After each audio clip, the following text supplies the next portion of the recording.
Menjelang pemilu 14 Februari 2024, PAN Sukoharjo menggelar pendidikan politik terkait bimbingan teknis terhadap koordinator desa mengkoordinasi para saksi di tiap TPS. Belum lama ini, 3 Februari 2024 di Grogol Sukoharjo.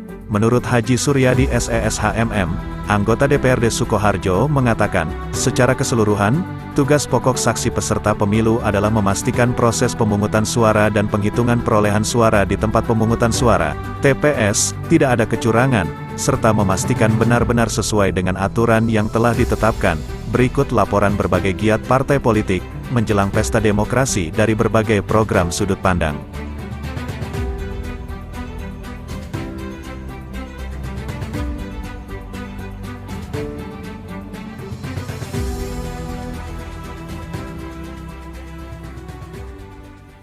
Pak, ini mungkin kegiatan terkait dengan apa Pak ini Pak?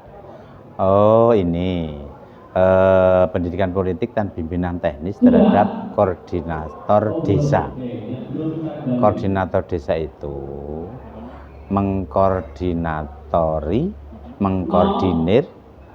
saksi di tiap-tiap TPS. Sekarang lain dengan yang dulu. Sekarang semua itu dilakukan dengan cara digital. Jadi nanti saksi itu harus absen sesuai dengan petunjuk itu, absennya ke DPP gitu. Jadi harus paham. Iya, harus paham seperti itu. Harus ada link-link, ada kode-kode, ada password yang harus dimasukkan. Terkait dengan pendidikan politik Pak, mungkin seperti apa? Iya, bahwa setiap Kordes itu wajib mengerti tentang politik yang bagaimana yang harus dilaksanakan oleh PAN, karena PAN itu sekarang partai yang terbuka, jadi Kordes itu bukan dari kader PAN, daripada anak-anak setelah kuliah, anak mahasiswa untuk direkrut menjadi koordinator desa agar mencintai adanya pesta demokrasi, ikut andil berperan di dalam pesta demokrasi ini, terutama untuk kebaikan PAN ke depan. Dari tadi tak lihat Kak, ini banyak anak-anak muda. Ini kenapa PAN sendiri merekrut anak-anak muda?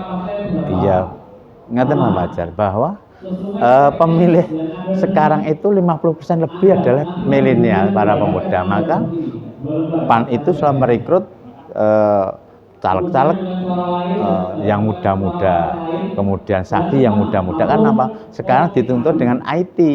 Kalau yang tua-tua kan gagap IT, kalau muda kan lebih memahami kalau diberikan pendidikan seperti ini, fintech seperti ini. Ini juga untuk menambah peran anak muda di dunia politik juga. Iya itu, karena apa ya, kita untuk meraup suara pemuda yang lebih banyak, lebih besar gitu. Karena apa, memang tidak dipungkiri bahwa pemilih pemula itu lebih dari 50% dari gitu. Mungkin apa yang diharapkan Pak Suryadi untuk generasi muda saat ini supaya terus peduli terhadap politik Pak? Iya, selain diberikan pendidikan politik, kita sebagai yang tua atau memberikan contoh yang baik kepada pemuda bahwa politik itu tujuannya sama untuk mensejahterakan rakyat. Jadi pemuda jangan a priori terhadap politik adalah kotor, politik jahat, politik itu saling dendam, saling memfitnah. Enggak.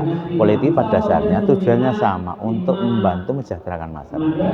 Mungkin pemuda-muda akan tertarik dan ikut terjun langsung di dalam pendidikan politik, itu akan menjadi pengurus ranting, pengurus DPC, pengurus DPD, menjadi simpatisan PAN, gitu maksud dari kami seperti itu. Ini juga Pak Suryadi sebagai caleg ya?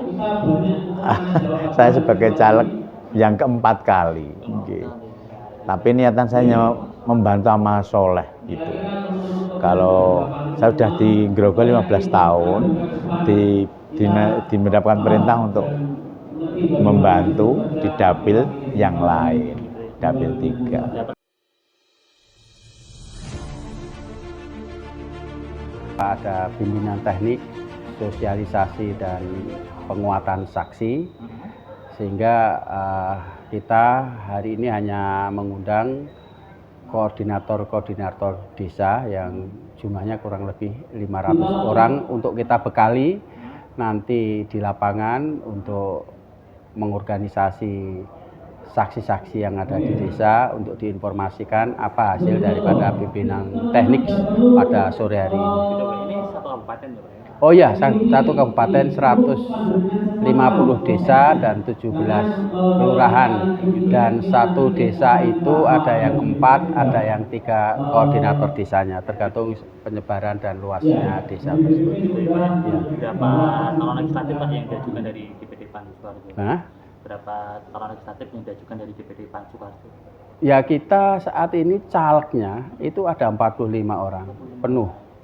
Jadi setiap daerah pemilihan itu kita penuh semua, nggak ada yang lowong, nggak ada yang kosong, sehingga saat ini kita all out untuk bekerja, kita serius untuk bekerja, kita konsentrasi untuk pemenangan Partai Amanat Nasional di Kabupaten Sukoharjo. Gitu ya, Pak, ya? Ya. Kalau boleh tahu, Pak, ini kan tadi setelah yang tadi kok banyak kaum anak-anak milenial, anak-anak muda, mungkin seperti apa, Pak?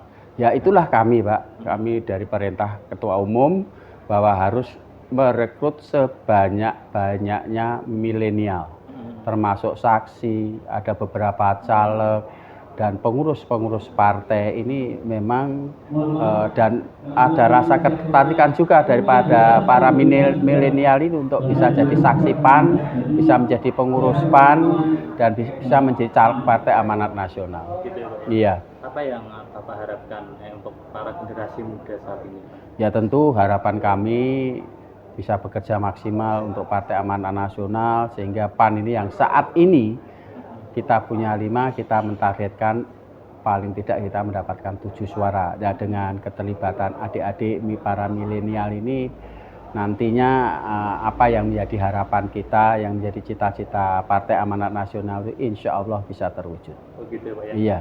Mungkin yang terakhir, Pak, harapan Bapak, Pak, mungkin di tahun-tahun politik seperti ini, Pak, untuk terus menjaga persatuan dan persatuan supaya tidak terpecah belah berapa, Pak? Ya, itu tadi. Maka tadi juga di dalam sambutan saya sebagai Ketua DPD, saya sampaikan bahwa saat ini itu saat yang sangat krusial, saat yang ya dalam arti sensitif, sehingga kita perlu menjaga persatuan di antara kita, kerukunan di antara kita dulu. Karena dengan kerukunan, dengan kebersamaan, kerjasama itu bisa membuat kita bisa kuat dan bisa membuat kita bisa menjadi besar. Dan harapan kita dengan kerukunan, dengan kebersamaan, dengan kekompakan itu, sehingga PAN ini apa yang menjadi keinginan itu bisa terwujud. Ya. Matur suwun, Pak. Sami-sami, saya juga ucapkan terima kasih. Mohon doa.